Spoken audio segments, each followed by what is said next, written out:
Welcome, everybody, to this week's episode of GeekStorm. I'm Sean Hilton, owner of Comics Cubed, founder of the Kokomo Con, and Sexy Beast. You had me up until that point. Go ahead with your story. Next to me, I am joined by my friend and compatriot in all things geeky, Michael Allen Harrison. Welcome, Mike, to GeekStorm. Thanks.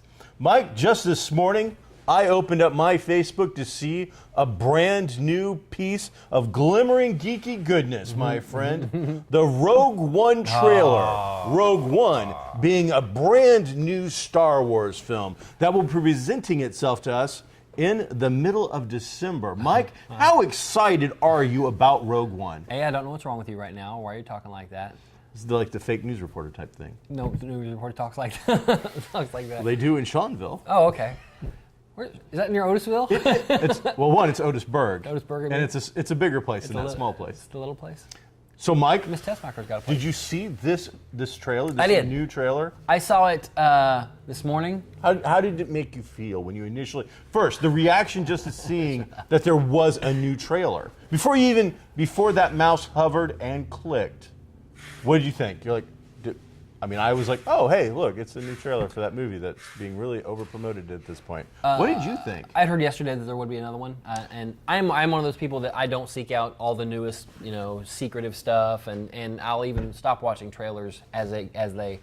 Avengers is really bad about this. The Marvel movies are really bad about just really laying on the trailers and TV clips and foreign clips right before. Sure. So much like Rogue One. Yeah. And there's only been a couple trailers, and they haven't really started to flood. And if they do between now and December, I will back off. But this is only the second trailer, so I really wanted to see it, and I woke up this morning.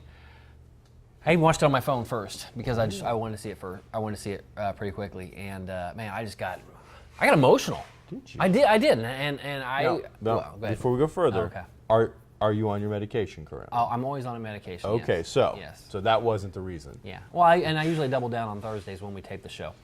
So I really watched it, and I don't know who this filmmaker is. I'm sure he's done other things, but I'm just really excited with what he's doing in this universe because it doesn't look like any Star Wars movie we've seen. Its closest comparison would be Episode 4 to me. It's very dirty. It's very lived in. It's very a universe that is used, not like Episodes 1, 2, and 3 at all. That was all shiny and new. Shiny and new. Don't sing. So I think that I'm aboard. The Rogue One trailer review. That was for you. You know who you are. Anyway, a lot of great lines, but it had this one more so than others, had a real Seven Samurai feel to it, a real gathering of people, and you get just a little look into Jyn Erso's past or her as a child, and get your first real good look at Mads Mikkelsen. I'm not sure I'm sure his last name is Erso, but I don't know what his first name is in the show. Get another good shot of Vader, and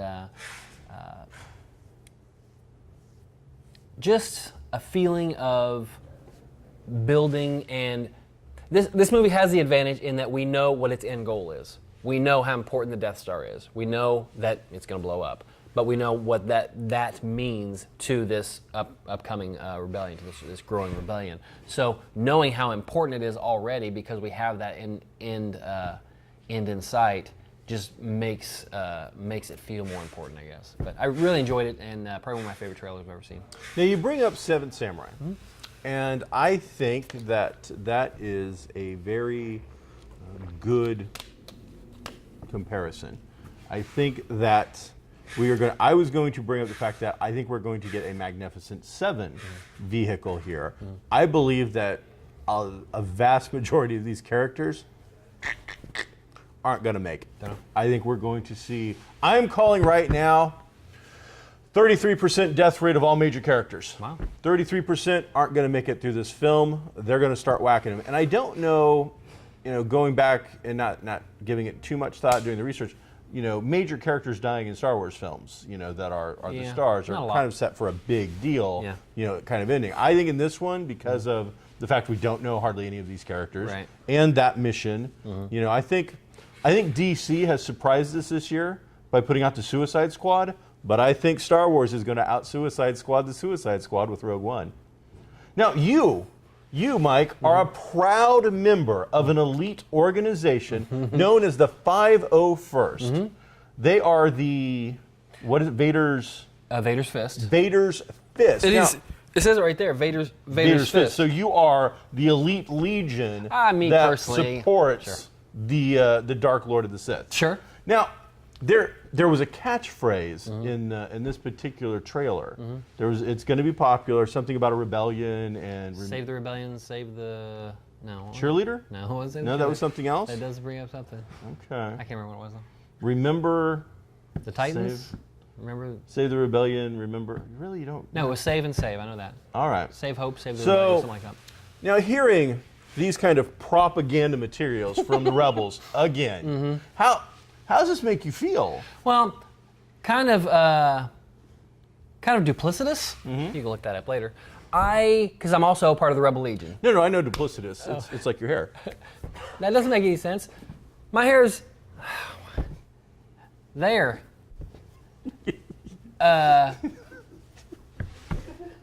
Yes. Just not where it originally started. But, okay, so as Vader's Fist and this propaganda that is being put out there, giving people chills, I might add. Sure. What can be done to thwart this effort? Nothing. Nothing? It's over? You're just giving up? Much like... I mean, the Death Star needs to be protected. If those plans get out there, this could be dangerous. The rebels are terrorists. Yes, they are.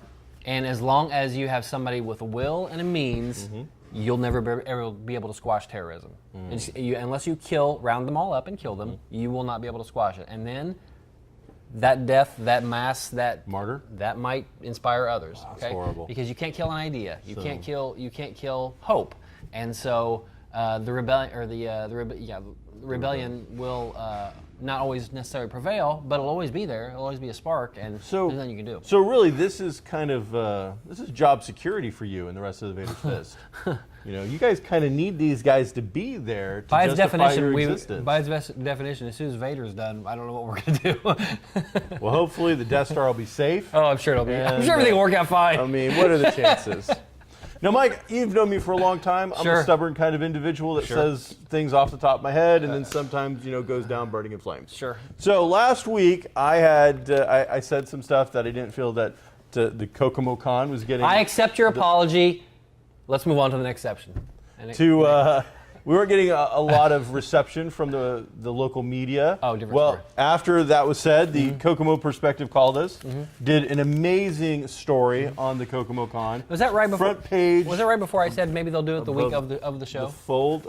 We'd have to go back and watch it. There's no need to. I watched it. And nobody does that. I did. So I want to take this opportunity to thank the Kokomo Perspective for helping us get the word out about the show. It's a great article, wonderful story, and gets all the information across in an eloquent way. So to Alex Arnett, who reached out and did the interview with us, we greatly appreciate it. And congratulations to the official Kokomo Con photographer, Greg Cheney, who gets a credit in this issue. So amateur photographer who stepped up for us and now has a published professional credit. So good on Greg. Good. Mike, what other important things have happened out there this week?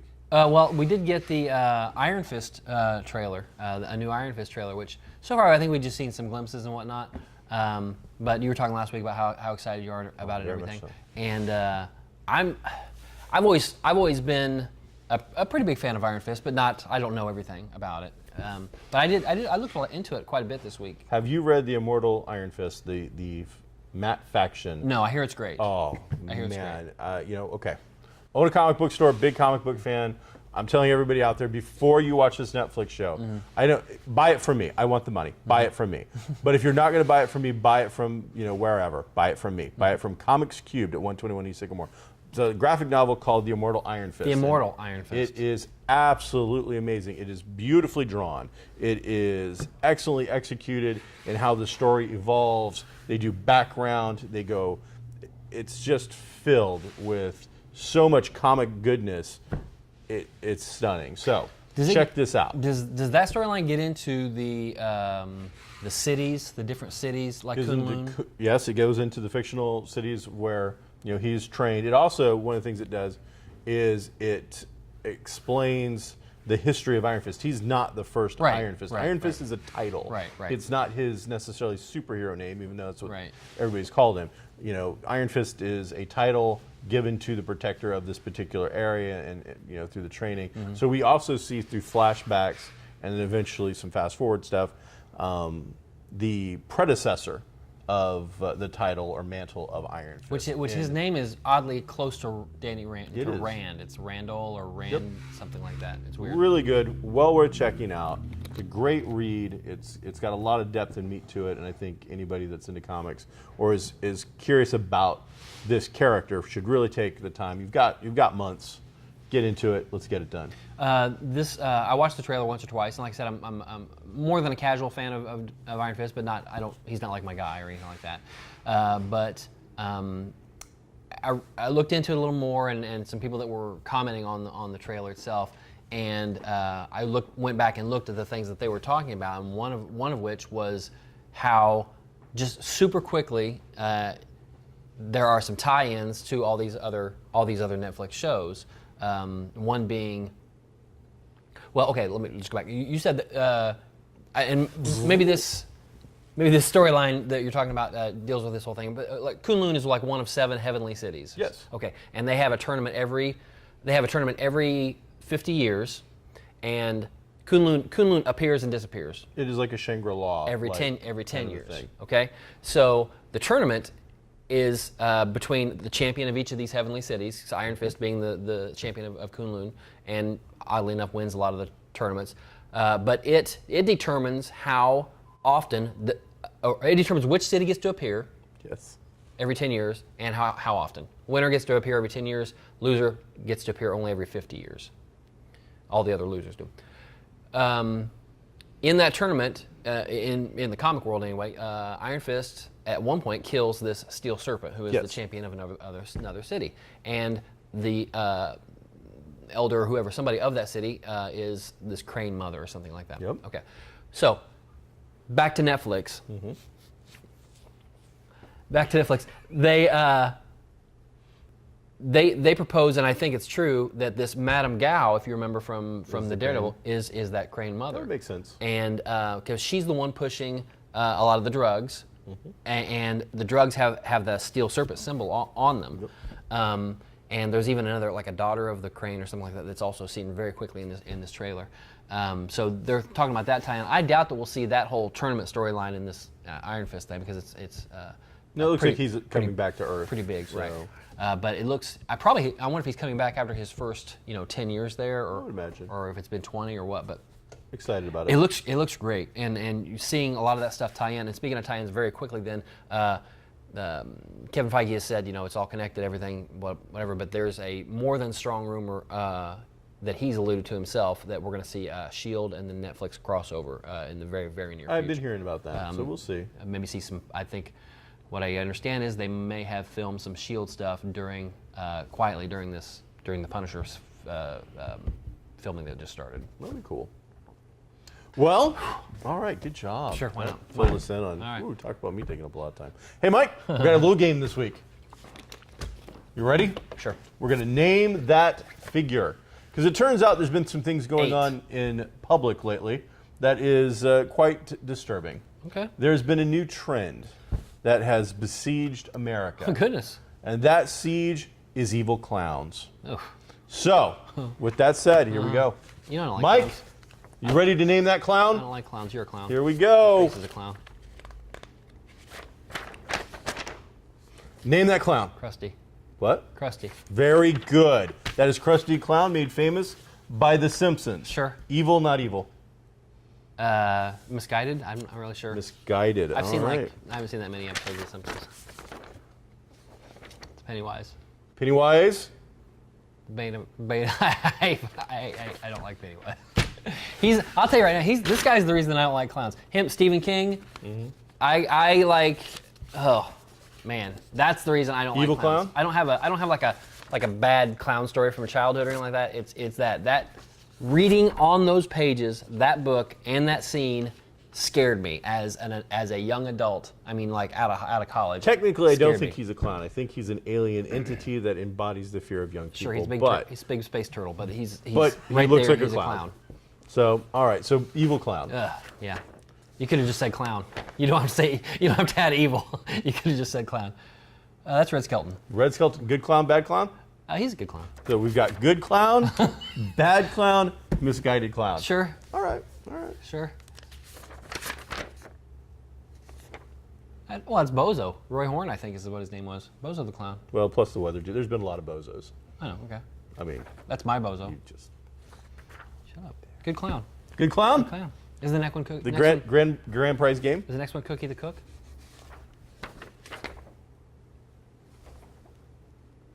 Those are those wrestlers? That is Doink the Clown for the WWE. Okay. All right. Sure. Good clown, evil clown. He was actually a bad clown. All right. You say. Did the makeup come off when they were fighting? Why would you show that? Because they had to have good, evil, bad clowns. That's Gacy. John Wayne Gacy. Good clown, Mike. Bad clown, misguided clown. He's again just a clown. Just evil clown. Serial killer dressed as a clown. Yeah. All right. Now this one's a little tougher. But if you look really closely at the picture, it'll give you a clue. What's that say? Air. When was the last time you had your eyes done? I just got glasses. Feral? It's Clarabelle the Clown from the Howdy Doody Show. Oh, wow. Now here's the situation, and this just, I think, goes to show our viewers how time affects things. Sure. Now, back when Howdy Doody was on, it was kind of the Captain Kangaroo, Sesame Street morning show for children. Did you say Sesame, like with a Z? Sesame Street, like the seeds. Say it again. Sesame? That's weird. All right, so this guy was like a super friendly, happy clown. He was a good guy. Sure. But now looking at him in 2016, man, that's kind of creepy. Because clowns are creepy. So he's a good clown. That clown is creepy. That clown is creepy. It doesn't matter. It doesn't matter.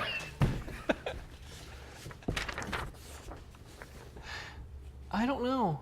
Wait. That's the painting guy, right? That's Well, John Wayne Gacy was a painter too, but no. It starts with an E. Emmett Kelly. Emmett Kelly. But what's the name of his clown? Oh, I don't know. That was the name of him. Weary Willie. Yeah, who knows? You were getting good scores there. One of my all-time favorite clowns. It's Homie the Clown. Homie the Clown. From misguided clown. He goes in the misguided clown pile. Sure. And last but not least, one of the most famous clowns on the planet, who's currently taking a vacation while this goes down. Ronald McDonald. Sure. So those were the clowns of the week. Why would you do and that? seeing we're on KGov, we won't throw in any more political figures, but it would be too easy. So this is a real thing. I know. Now, not this silly game, I know. but because we didn't score. We need to get like Matt Myers and April in here and do scores and stuff. I've got another one for next week. You're gonna love it. You do? Oh, I'm very excited about that wait. one. I actually wanted to do two, but I'm like, let's not overkill this thing. We got to come up with Too late. better rules and shit. So now this is a real thing. People are going around dressed like creepy, crazy clown. And now maybe some of this is based on the fact that it's close to Halloween, but maybe it is that I don't know what. Somebody just got out of bed and go, I'm gonna dress like a creepy clown and scare people today. I mean, and now I'm under the impression like some of this is going not so well. Some people are not accepting evil clowns and are hurting evil clowns. Now there's urban legends starting to build that creepy clowns are now going after children, that they're trying to lure them into bad places. One of the stories I just read, though, I mean, this is so real that a place in Massachusetts has had their PD put out a public service announcement like we're going to go after the clowns. So you got that going on. Now cosplay guys are getting involved. And that's what leads us into this. You've got people now dressing up as Batman and doing, just patrolling the city to make children feel safe that they'll take care of evil clowns. So it's bad cosplay versus good cosplay? It's a story as old as time, Sean. Yeah, this is a real deal. A guy in Fort Wayne got shot, okay? Dressed as a clown. Now, do we feel bad for him? Because there's no law that I'm aware of saying you can't dress like a stupid clown. There isn't. Or an evil clown. And honestly, to be real about it, I feel about these guys the same way I feel about the guys that walk down the city street with a rifle strapped to their back. They know they can. They're legally allowed to. You're kind of looking for trouble. You want people to react. I'm not saying you're looking for trouble like you want to shoot somebody. I'm saying you're doing it because you want somebody to. You want somebody exactly. You want somebody to tell you shouldn't be doing it or that's wrong, and you know that you can. That's how I see this kind of stuff. You know, throwing in the cosplay aspect of it. But last week in Mishawaka, just an hour and a half north of here, they didn't shut a school down, but they sent notes home to all the parents and had a thing with the police saying, you don't have to send your kids to school tomorrow if you don't want to. It's not going to be an unexcused absence. There have been these Facebook or not Facebook. There have been these threats or whatever they are saying that today's the day or tomorrow's the day. People are going to come dressed in clowns. They're going to go after kids, take them, all kinds of stuff. Police presence was upped in all the classrooms, and I understand that only about a third of the students actually showed up to school. Nothing happened. It was all a hoax. The police, even though they had an added presence, that was for show because they told everybody this has been investigated. It is a hoax. It's not a movement. This is 2 or 3 people. Like when something happens that people get outraged about on Twitter, somebody will throw out one tiny little thing and plenty of outrage to go around this month. It'll take off, and that's what that was in that particular circumstance. But luckily, the school took it seriously. And this type of thing, people are always going to be afraid of a thing, a clown, a spider, whatever. Just this is the flavor of the month, I think, for the last few years. And it's not just Halloween. I've seen those creepy clown pictures all year round, But I think now it's getting ramped up. After Halloween, you think maybe the scary clown thing starts to go away? I think it'll get a lot worse before it gets better. I think somebody will get.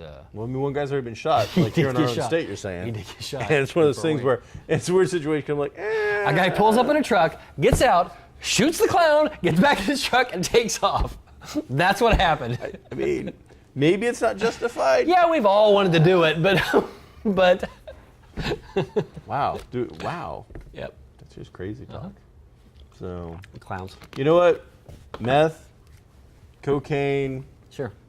Crack, clowns. I mean, it's a new plague sweeping through the streets. A couple of them are very, very serious and horrible things, and one's clowns. Did you ever see the movie Real Men?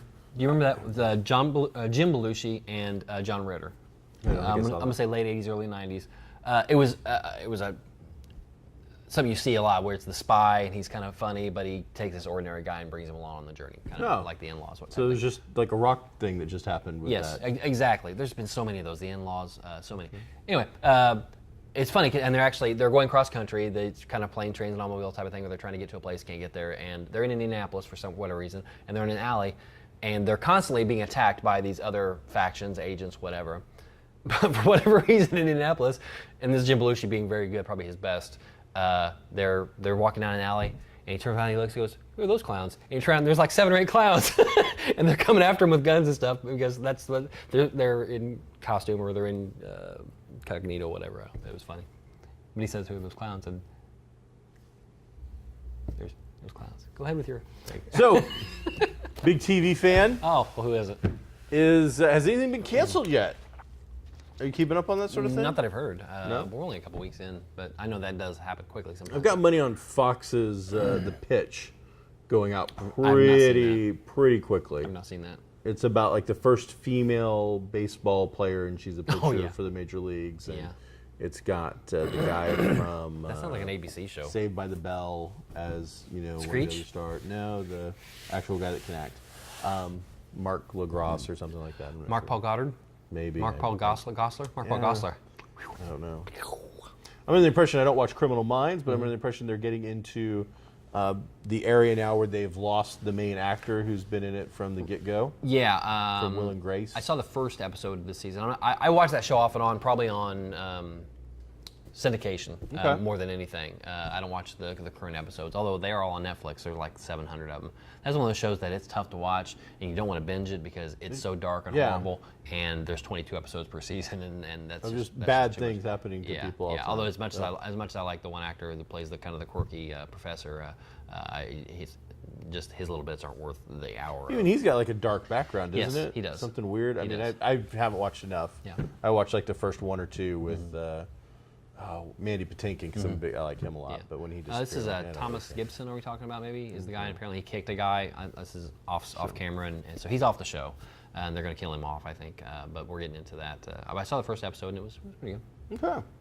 Very cool. So, On Netflix, I've been watching. I just finished The Ranch season 2, which is Ashton Kutcher, You said that's Sam good. I didn't- Elliott's, I didn't Deborah watch it. Winger. It's a weird thing because it's a comedy. It's like a 30-minute comedy, but it's a downer. Like it's like it's fart and penis jokes like through the entire thing kind of thing. It's this really crude humor, and because it's Netflix, a lot of cursing and swearing. They would not get a PG-13 rating with how many times they drop F-bombs and stuff. And of course, you know me, I don't care. That doesn't bother me at all. But almost every single episode, it's a bittersweet comedy, and it's really more bitter than sweet. It's just like, Arrested Development was kind of like that too. Was it? It was very, I wouldn't say downer, but it wasn't like, opening a pizza shop. Let's do this week. It was very. It was a little tougher. And then the other show that I've watched on Netflix that only had 6-7 episodes, The Detectorists. It's a BBC show. I've seen the commercial for that. I do want to see it. Highly recommend it. But again, it's another one where it's a comedy. You will relate to it, I think, fairly well, just because of our friendship. Because I'm hilarious. No, because it's about two buddies that are idiots and they do stupid stuff. What's that got to do with us? But without it being like slapstick comedy kind of thing. A show it's more about drama comedy. A show that I could relate to more would be one buddy who's like charming and good looking and funny, and the other buddy who's not, basically the opposite of all those things. That's the show I could relate to. Don't say that about yourself, Mike. People, darn it, they like you. Someone does somewhere. Not here today. Whatever. Maybe tomorrow. Speaking of rating or cursing on that type, cursing? I listened to a podcast with Gail Ann Hurd. Who? What? Gail Ann Hurd. I don't even. Okay, what is that? Well, she's a producer of Walking Dead, but hang on. Okay. Gail Ann Hurd. Gail Ann Hurd. Oh, Scott, that was 3 names. I was like, Gail Ann Hurd. okay. Gail Ann Hurd.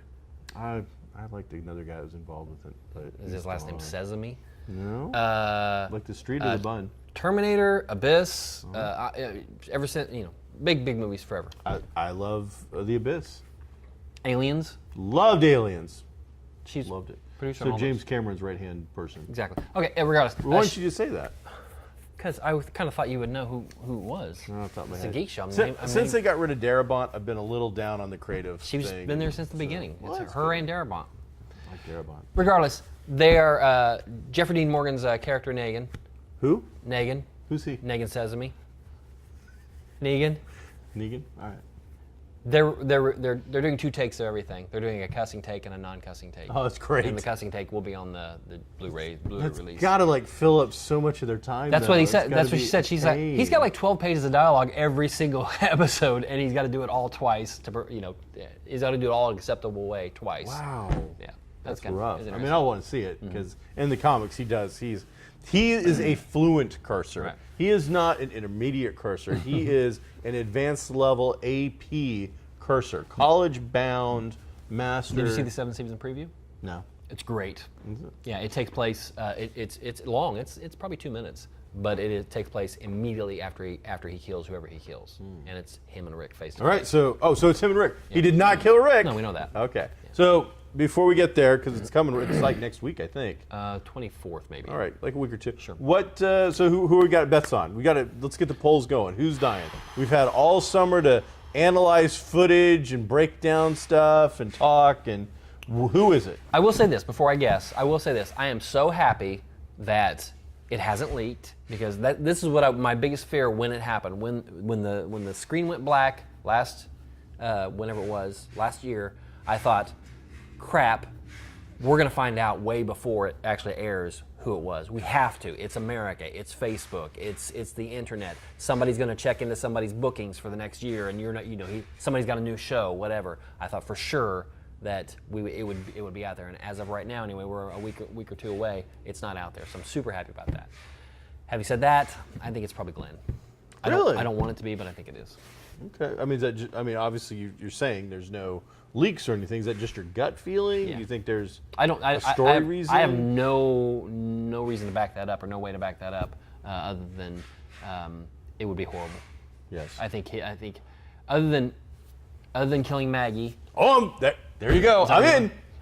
Other than killing Maggie's Maggie, I can't think of a more of a death that would have more effect.